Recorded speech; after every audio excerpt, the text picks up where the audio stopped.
All right, hello everyone. Welcome to this week's 4 checks cast. This time minus a Justin, so we are a 3 checks cast this week. One of the nice things about having 4 people is if we're down one, we can still run it. But I am streaming today, so if anything is messed up with the audio or whatever, it's my fault. But yeah, we did our best to balance the audio and all that good stuff. So yeah, I'm here with Kevin and Will, and I think just to come right out of the gate, we did a pretty neat thing Kevin and Justin did on Tuesday. You guys played the Penny Arcade decks. How was that? I went in with low expectations, and my expectations were thoroughly exceeded. I had a pretty good time. You can kind of see the spark of the game, even with the many years of incredibly important, incredibly powerful design innovations we've had, like the idea of what we now call spam foundations, or like building decks that aren't 20 that aren't 1/3 2 checks. That's a big innovation that makes your decks a lot more satisfying and mechanically interesting to play. But no, there was and also making your characters remotely balanced against each other and have your attacks have damage and maybe don't have direct burn damage to people's faces.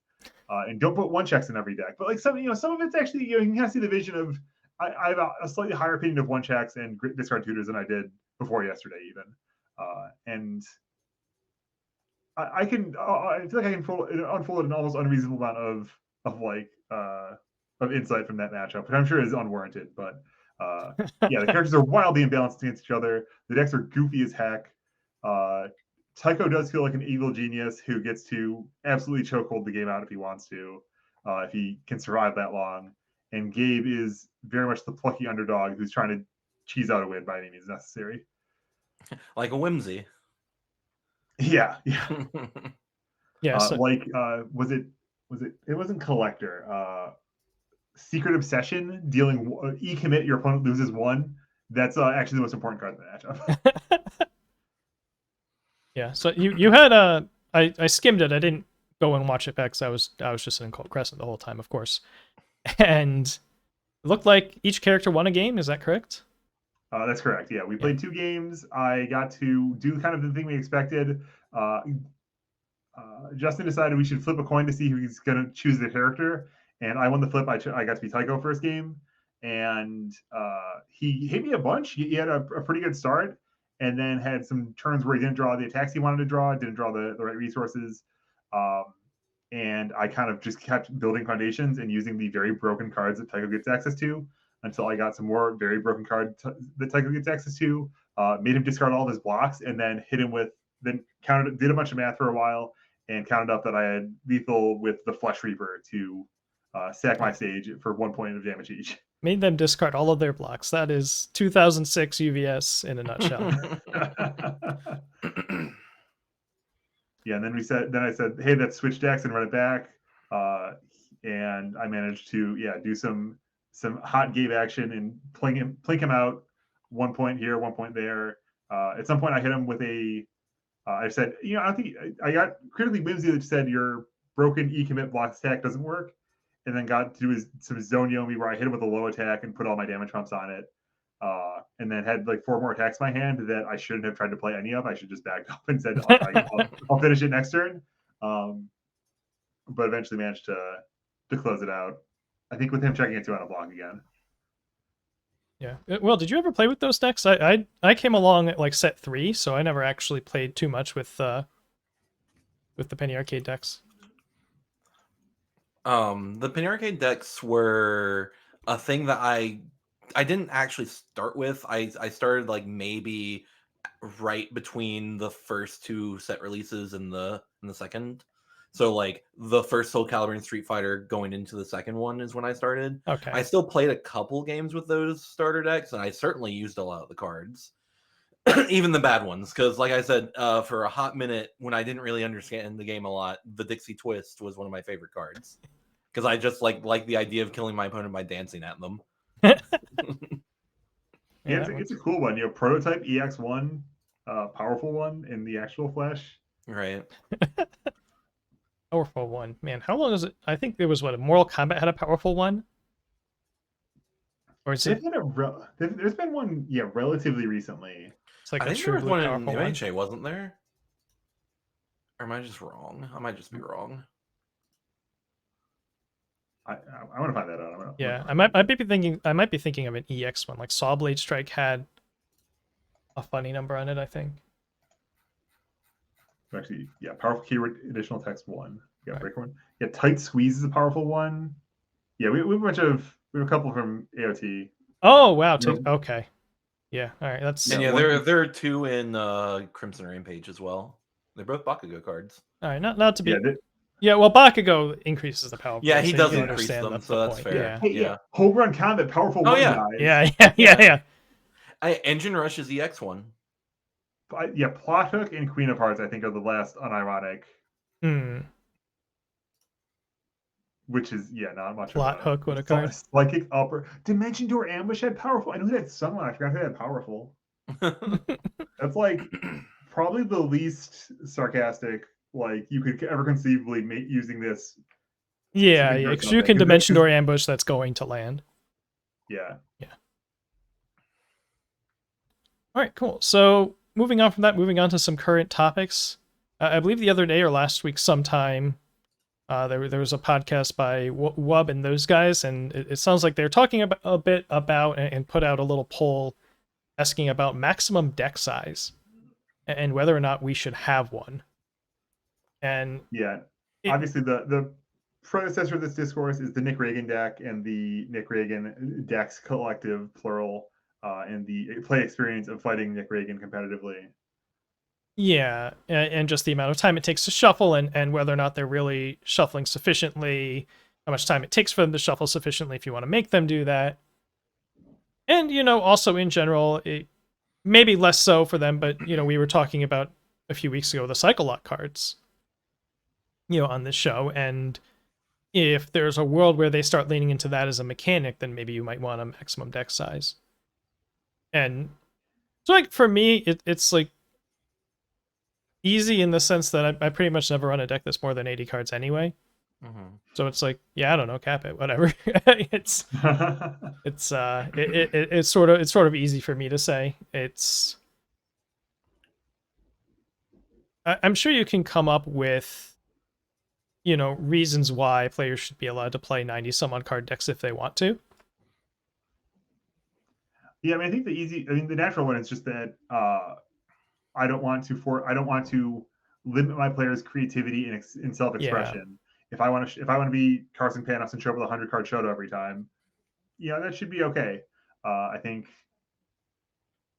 he was doing that strategically because he had the scaling with the size of your discard pile with Showdown, and he hasn't been going quite that wild since then. But we saw Rodan get decked out. There's a 90 some odd card Rodan in UK.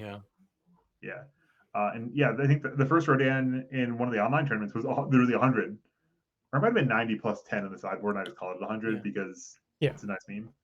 I mean, I think in the OCE at some point during MHA, there's like a 100-card Mineta deck that tops. So, yeah, there's conversation to have about just like what's the merits and what's the relative cost of these very big decks.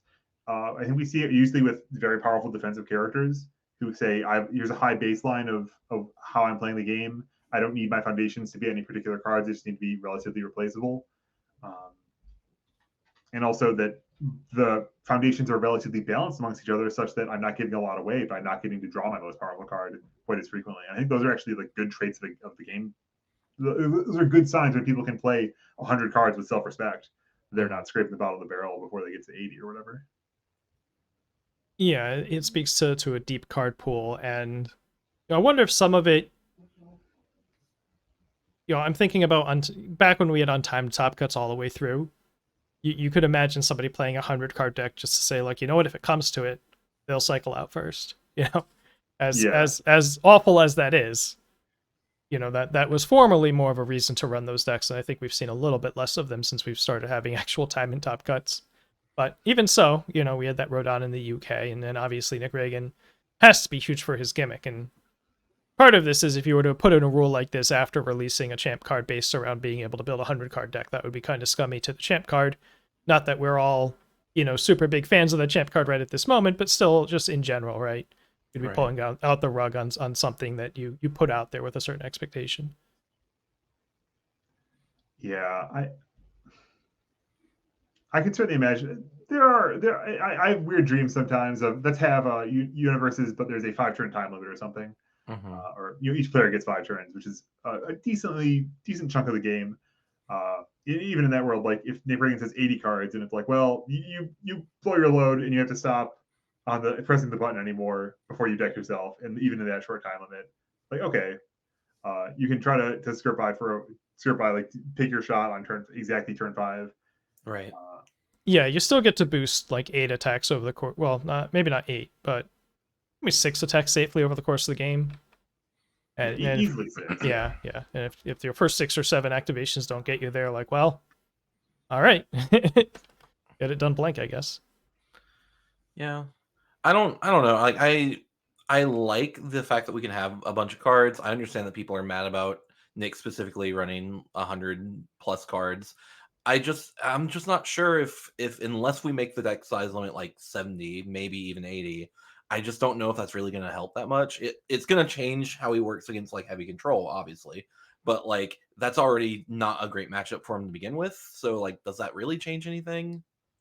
Yeah, I mean, Yeah.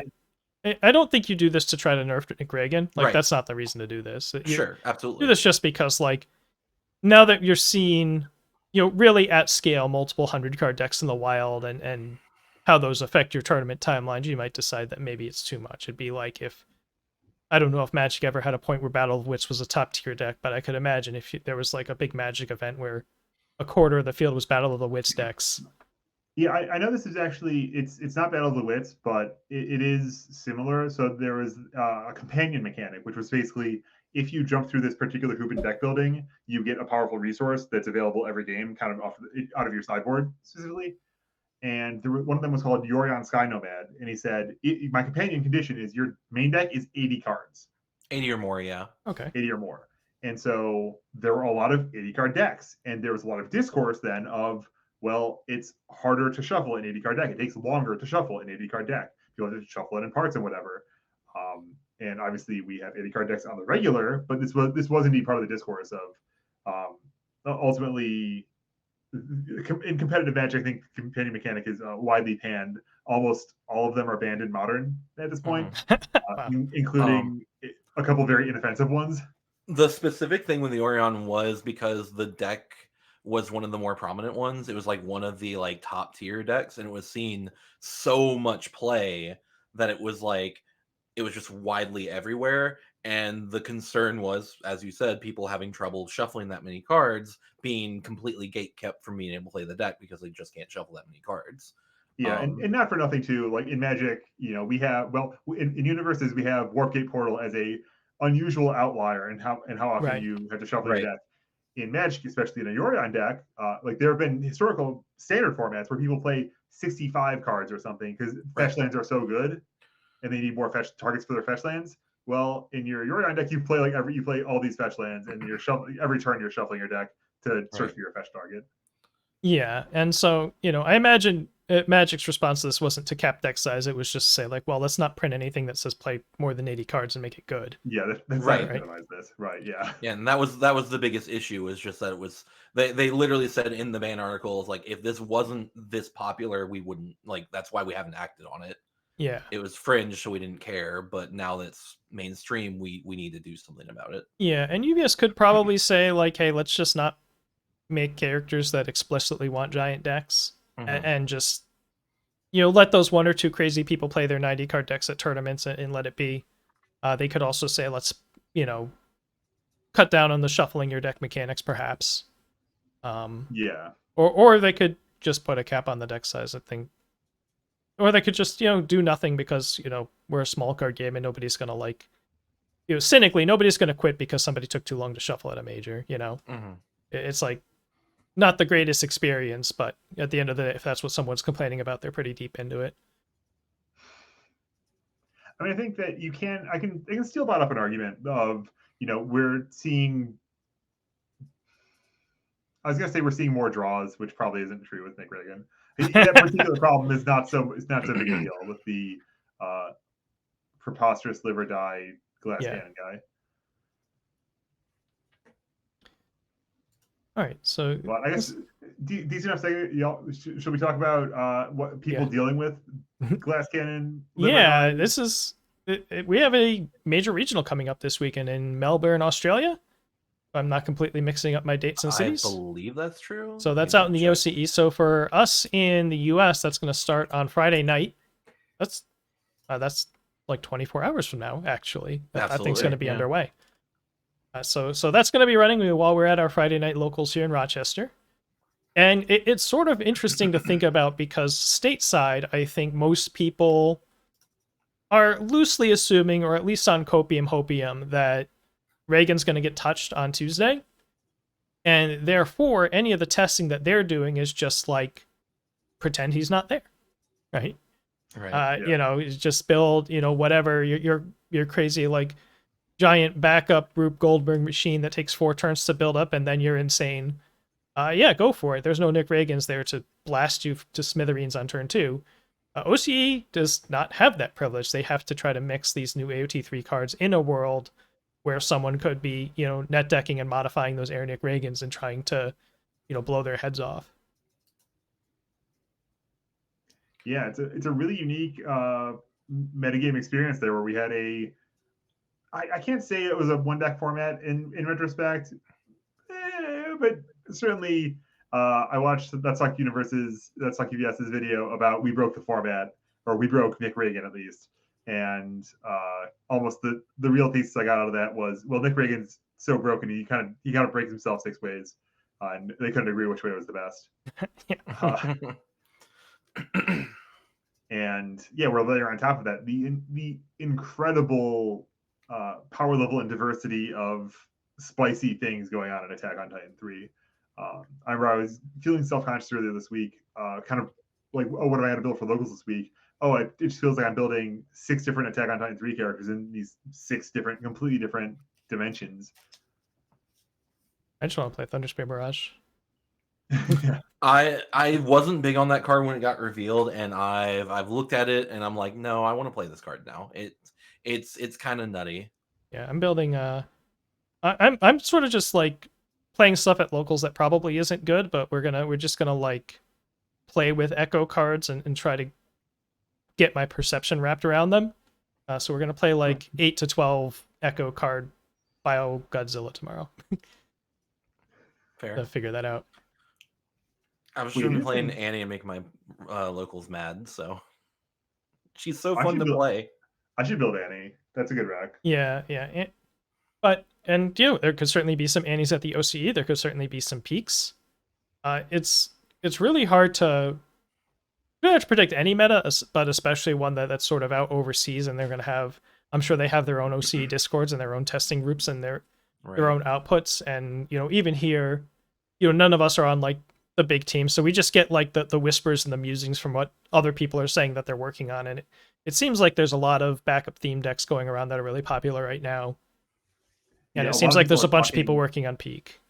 Yeah, I was gonna say a lot of people really like Peak, and you know, not only are excited about that character, interested in that character, are saying, "Oh, this character is so fun to play," and yeah, character's awesome. Like that's I feel almost bad about how much I'm trash talking Nick Reagan, but like Peak Universus is everything Nick Reagan isn't, man. So he's so good. I mean, like having costs and taking some time to assemble and having defense. Yeah, and like even having like modes, having to make choices. Like if you flip or don't flip Peak at the wrong times, you can like you're -1, right? Even you're -1, but also, you know, if you decide to lock yourself in the damage mode, now you don't have the speed mode. If you are in the speed mode, you don't get the damage mode until the next attack, and also you're bleeding foundations every time you flip back and forth. And you're like playing all these games on all these like thin marginal decisions. Like this is great. Yeah. You play defense. Crazy. Imagine. I guess, yeah. So we could see some OCE peaks. We could see some OCE just saying, you know what, deck is still good. Yeah. Very popular for their worlds. I realized after I said like, oh, it's just all these old characters. Like I also think Pony is still real. I think Pony kind of got frozen out a little bit by the hype around Aerial Goblin Bolt and maybe Sweeping Daggers to a lesser extent. We saw some Ponies show up with those cards in them in the air deck, And I think those are the depth of penetration on those cards. Like you're gonna see more people in this metagame who are playing weird decks that don't play these just fundamentally sound cards, like just sweeping daggers. They're all their attack lines. They're playing 16, 20 attacks, and they're all whatever very particular pieces of the strategy. And now Pony just gets to play them heads up. She's not doesn't have to have the predators looking around the corner, and so she's back to Unleashed. Yeah, I mean, if you can build a pony, if you can stave off or just say, whatever, we're just going to foot race into the Nigragans, then, what, you run into a peak. All right, you can reduce my speed. How many blocks do you have? Miss 6 hand size, Yeah, so pony's still pretty interesting right now, I think. So, it's kind of open, and it's going to be weird if we are expecting a Reagan touch on Tuesday to read a lot from this in terms of future metas, in terms of Jacksonville, in terms of Louisville. But, maybe just like the Nick Reagans don't show up or something like that, and it looks a little bit more like what we're expecting to see.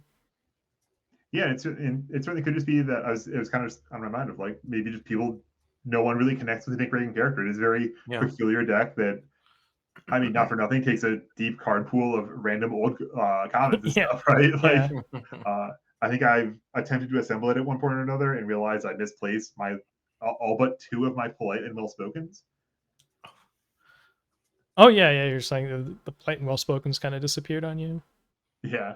I keep thinking that card has any symbols with Bio Godzilla, and he doesn't. No. Oh yeah, that Godzilla. Yeah, Mecha, is it Bionic Menace? Kiryu is Bionic Menace, Mecha Godzilla, and then Kiryu Mecha Godzilla. Yeah, Kiryu is the cantrips one. Bionic Menace is just the mini Ava. That's right. It's the 2/2 and the like. Take your Falling Titans, commit your command the Founder, and then filled without your next Falling Titans. Justin. Oh, that's funny. Not that deck's going to show up at our locals until somebody hands it to Sean, and then I'll stop coming to locals after a little while. That is such a Sean deck. Oh, I could play. Maybe I should play that. It's not a D-Gen Falling Titans deck, but it is a Falling Titans deck. Oh, like with those Zeke?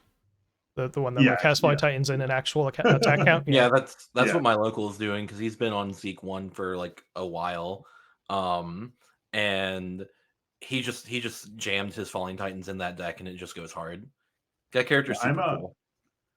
I'm here for Zeke Warchief, because I both Wub beat my ass with this deck, and also I'm a Chaos and/or Life Symbol enthusiast.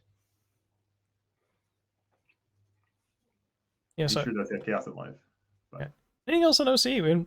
We don't want to have a super short, so we may have to like go crawl our topic ideas and queue something up here. It's hard to say a lot because it's such a it's sort of known and unknown, right? We know like what AOT 3 characters might be good, and we know what old stuff was good. I don't, and some stuff got glow-ups mostly around backup theme stuff, and like who knows what somebody's going to pull out to try to do an unyielding advanced deck with.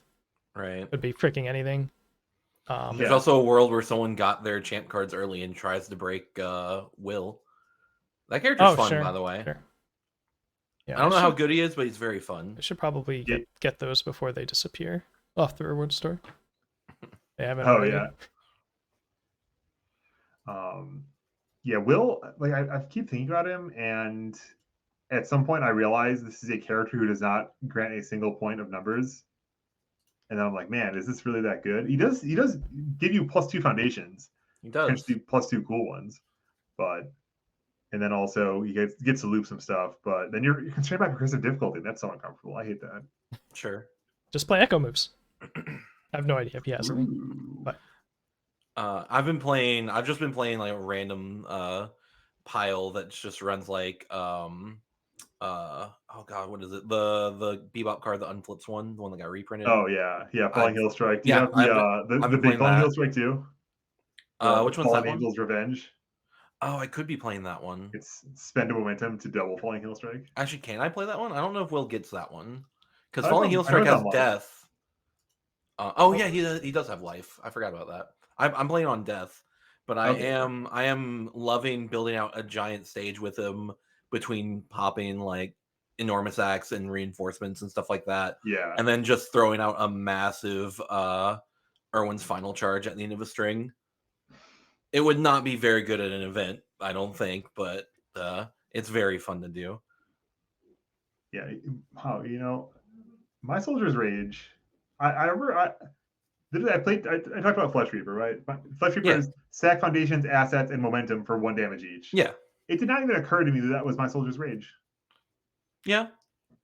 But it doesn't get. But my Soldier's Rage is 10 speed. Yeah. True. And then you can only sack foundations, but yeah. Yeah, Soldier's Rage is good. Just have it. It exists in your deck, and then your opponent has to spend the remainder of the game contemplating the possibility of 10 min for 15. Yeah. Yeah, and sometimes they take like... stuff. Yeah, or they'll just unyielding you down to 4, and here we are. But oh man, the Irwin Brainworms, dude. There's so much to do with Irwin Smith. I assume the set 1/1. Yeah. Someone was saying set 2/1. Like set 2/1 right. has some business, but I don't know. He's got some stuff going on. It's just like I just don't know what to do with him. Because like he's sort of like sideways 5-hander Hanji, and I feel like I'd just rather play Hanji. They're obviously different characters, but they're very similar. Yeah, I think the big thing you get is the scry mode, right? The look at your card, look at your top deck, you can bottom deck it after people destroy stuff. So that triggers if you ruin your opponent, you get to trigger that. You get to stack up a special hand on the bottom of your deck. You can build from the bottom of your deck and deploy outwits. There's a lot of weird movement to be doing, and he's definitely in that category of like set 1 MHA Momo where I can see the shapes there, but I don't see how those. I see the shapes of interesting value plays. Right. I don't see how those convert to wins, and so I'm just like, someone else can figure this out if they're going to figure this out, and I'll come and vulture it later if something else changes. Perfect. If they print Cannon Blast and might end up back at Haymaker, I'm like, ooh, that kind of solves where I was at. Right. We haven't seen those yet. We got a good question from chat here of what makes a worthwhile champ card. It's an interesting topic. There's a risk of making them too powerful. Yes, that's absolutely. Yeah, I think the champ should be happy with them, and hopefully, I mean, champ might even want this, right? If the champ just wants something that only they would ever play, like that's their prerogative, right? Right. Hopefully, it's something that like the new Garrett. Yeah, I looked at it more than zero. It's nice That's just fair. putting That's a card in their pool and having that as the start to your defense. And I do love everything else about that character. Chronostasis gamer that likes to understands the value of attacking my opponent when they start the turn with a card in their pool. Right. But, hopefully, other people, are interested in playing it, and I think I don't know how much of an issue. I guess it'd take a lot more time to find out, but in the past there was definitely an era where there were a lot of staple champ foundations and assets, and the characters were really good, and the biggest meta staple was a champ action, and there was some grumping from the newer play groups in the community that like, why should I buy these King of Fighter cards when all the best cards are your champion cards? And right, why is champ card development at the time was there was a champ forum, and if you won a champ card, you win the champ forum, and that was also the jury on whether or not your champ card was too good. And so champions and their buddies, and nobody wanted to like tell someone else to nerf their card necessarily. Like they did, right? There was some debate about it, but it was like, sure. We like Garrett. He can have this fancy action card, right? And so there's a lot of heat about that, and then there were phases after where they wanted to push more. Jessica wanted to get more directly involved. Jason wanted to have more of a hand to make sure that champs aren't too good. There were some periods where they just like, no, you can have a champ card, but it has to be like locals tier, right? Not Connie bad necessarily, but right, like very clearly something that's not going to be that good. Mm. And they've sort of bounced around between all those different approaches, and I think the way I think of it, almost for every card, but especially for champ cards, is you sort of aim for the B tier, right? Be like, this looks like a B tier character that can be like, probably maybe make a top card or two, maybe be on the bubble. Probably not going to make deep runs at events in any event, right? A good player can have a positive record with this character.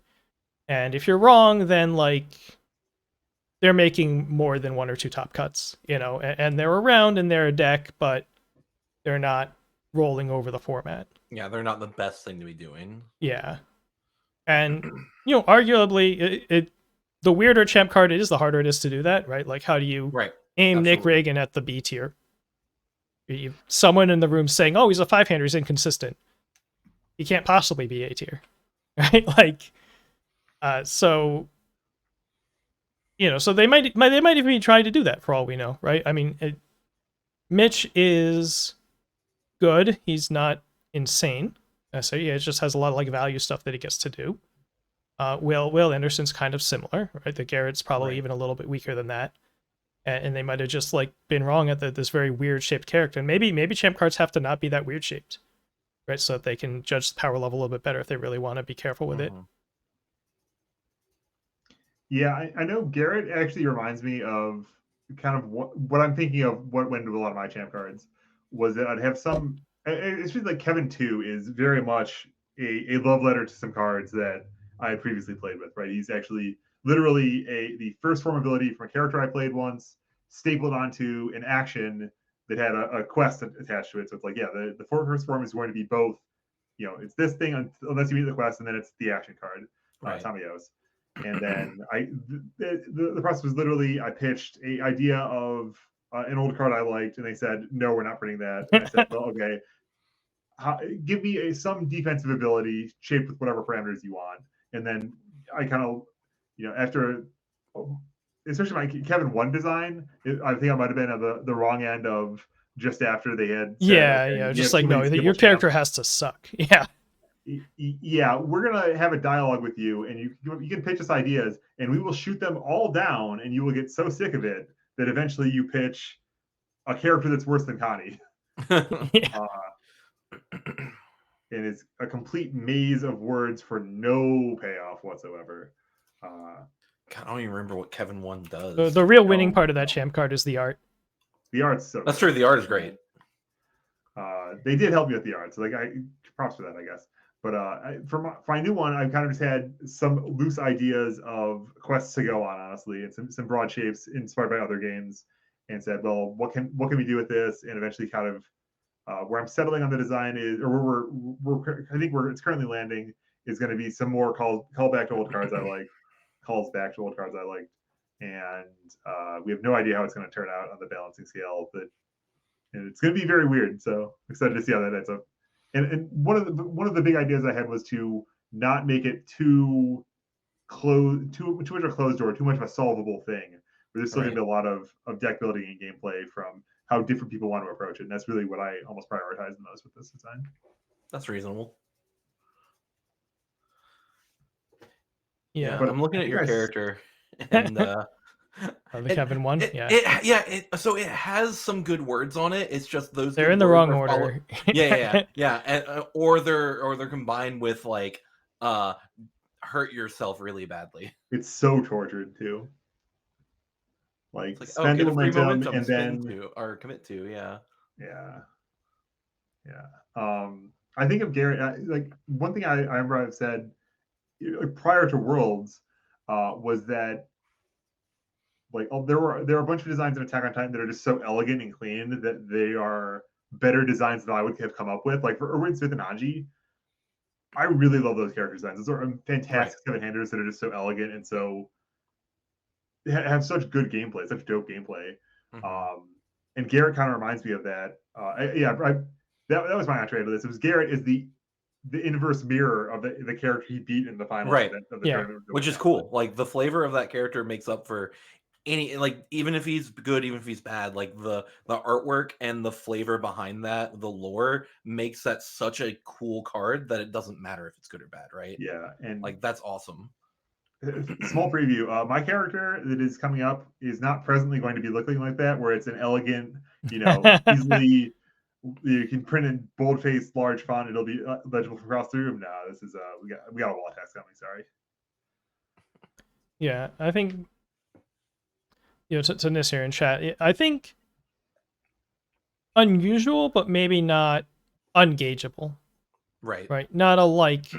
This is so weird. We have no idea how good it's going to be. Sure. Because I think it's one thing to take risks with your set characters that aren't like selling booster packs because they're character cards and you can just get them for 50 cents or whatever. But they're sort of interest in your set gets driven up when people want to play characters from your set in general, right? There's more general interest in AOT3 because people want to play P, people want to play Annie, people want to play this new Zeke, and that was a problem in where Crimson Rampage and outside of Ojiro Heroes Clash was that there were some individually good and interesting and powerful cards in those sets, but without the characters really driving people to look into here's what this character can play with this new set now, there wasn't as much excitement for those sets. Yeah, there's no. Yeah.